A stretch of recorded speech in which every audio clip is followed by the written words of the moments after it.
अरहर का जो अन्य नाम है वो है रेड ग्राम, तूर या पिजन पी भी कहा जाता है। ठीक है, अरहर जो चने के बाद भारत में दूसरी सबसे ज़्यादा दलहनी फसल उगाने वाले फसल हैं। ठीक है, इसको याद रखिएगा। और जो अरहर है उसमें ऑप्टेन क्रॉस पॉलिनेटेड फसल है। ठीक है, अरहर कौन सा है? ऑप्टेन क्रॉस पॉलिनेटेड फसल है। और इसका जो वानस्पतिक नाम है वो कैजेनस का जाना है। और इसका जो फैमिली है वो लेग्यूमिनेसी है। और इसका जो गुण सूत्र है वो 2N20 है। और इसका जो ओरिजिन है, ठीक है, वो है भारत, अफ्रीका। कई बुकों में अलग अलग दिया गया है, तो लेकिन इसको प्रमुख रूप से किसको माना जाता है? अफ्रीका को इसका ओरिजिन माना जाता है। ठीक है, और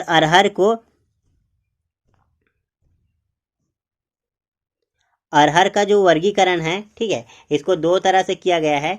एक तो है कैजेनस कजान किस्म है इसका बाइकोलर कोलर है। ठीक है, दूसरा होता है कैजेनस कजान, इसका जो किस्म है वो फ्लेवस है। ठीक है, कैजेनस कजान जो बाइकोलर होता है उसमें एक फली में जो बीजों की संख्या होता है वो 4 से 5 होता है।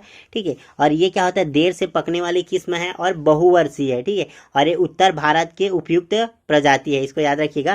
कैजेनस कजान जो है फ्लेवस जो किस्म है उसमें एक जो फली होते हैं उसमें 2 से 3 बीजों की संख्या होती है। और ये जल्दी से पकने वाले हैं। इसका फूल जो होता है वो पीले होते हैं और ये 1 वर्षीय होते हैं। ठीक है, और जो अरहर होता है उसमें अधो भूमिक जो अंकुरण पाया जाता है, मतलब क्या इसमें हाइपोजियल जर्मिनेशन पाया जाता है। ठीक है, और जो अरहर का जो कटाई सूचांक है हार्वेस्ट इंडेक्स वो 19% होता है। कितना? 19% होता है। ठीक है, इसको याद रखिएगा।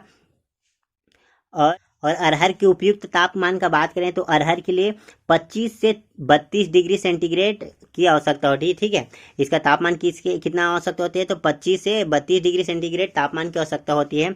रोपण दूरी, ठीक है, अगर डिस्टेंस से बात करें तो इसको 60 × 30 सेंटीमीटर की दूरी में पौधे को लगाया जाता है। और इसका जो बीज दर होता है वो 12 से 15 kg प्रति हेक्टेयर होता है। ठीक है, कितना होता है? 12 से 15 kg प्रति हेक्टेयर होता है। अगर हम मिश्रित रूप से अगर इसको लगा रहे हैं तो 5 kg प्रति हेक्टेयर बीज की दर की आवश्यकता होती है। और इसका जो बुआई होता है वो जून जुलाई में किया जाता है। और अरहर की बुआई के लिए जो बलुई लोमट मृदा है, सैंडी लोम मृदा कहते हैं जिसको, वो सबसे उपयुक्त मृदा है। ठीक है, और अरहर में प्रोटीन की मात्रा बात करें तो 26% होता है। और इसका किस्म वैरायटी की बात करेंगे तो कम अवधि वाली जो किस्म है वो है प्रभात। ये जो होता है 110 से 120 दिन में तैयार हो जाता है। उपवास 120, तो ये कई एग्जामों में पूछा गया है कि उपवास 120 किसका किस्म है? तो उपवास 120 किसका किस्म है? ये अरहर का किस्म है। और ये 120 मतलब 120 दिनों में क्या हो जाता है? ये तैयार हो जाता है ये किस्म। फिर आता है ICPH8 अरहर की, ये क्या है? पहला हाइब्रिड किस्म है जिसका विकास किसने किया था? इक्री सेट हैदराबाद में किया गया था 1991 में। ठीक है, ये 130 दिनों में पककर तैयार हो जाता है। फिर एक और किस्म है ICPH15, ये भी हाइब्रिड किस्म है। इसका भी विकास किसने किया था? इक्री सेट हैदराबाद ने किया था। ठीक है, ये क्या होता है? उक्टा जो रोग होता है उसके लिए प्रतिरोधी किस्म है। ठीक है, और जो मुक्ता है ये भी क्या है? प्रतिरोधी किस्म है विल्ट के लिए।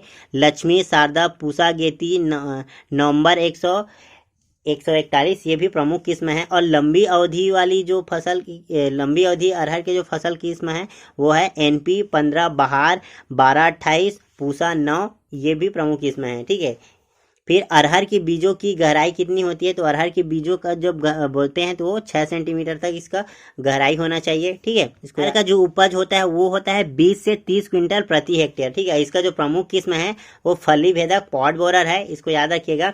और इसका जो प्रमुख किस्म है वो है उक्टा, जिसे विल्ट कहते हैं। ये फंगस के द्वारा होने वाला रोग है। फंगस का नाम है फ्यूजेरियम ऑक्सीस्पोरियम। ठीक है, ये कवक द्वारा होता है। इसका जो प्रमुख लक्षण वो है जड़ काली होना, पत्तियां पीली पड़ना। ठीक है, और इसका एक और रोग है वो है बंधता मोजेक रोग, इसको स्टेलेटिव मोजेक वायरस कहते हैं। ये वायरस के द्वारा होता है और इसको फैलाने का काम कौन करता है? माइट करता है। ठीक है, इसको याद रखिएगा। ठीक है दोस्तों, अगर वीडियो अच्छी लगी हो तो वीडियो करें लाइक और मेरे चैनल को करें सब्सक्राइब, पास के बेल आइकन को क्लिक करें ताकि मेरे न्यू वीडियो का नोटिफिकेशन आपको मिलते रहे। Thank you for